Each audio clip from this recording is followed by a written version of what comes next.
molta obsessió amb que puguin fer una dieta el més equilibrada possible, fem malabarismes perquè mengin les 3 racions de fruita al dia, les 2 racions de verdures, tot això que anem sentint, costa molt fer-ho a la perfecció, és així, però bàsicament és més simple que tot això, simplement és menjar nosaltres bé perquè ells puguin menjar bé.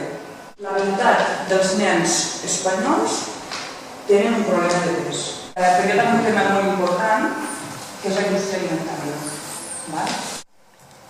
Ser crítics amb els missatges publicitaris.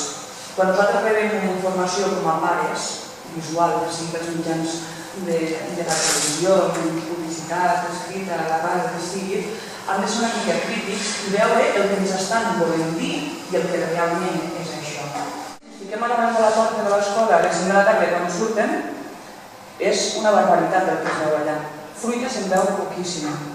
Entrepans se'n veu poquíssims.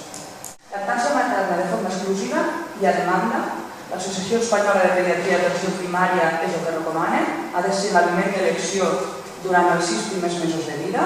Per motiu que sigui, a l'IBB no pot ser a dietat de la llet de la mare, perquè hi ha 50.000 motius, o perquè la mare no vulgui, o perquè hi ha un problema físic que no pugui permetre.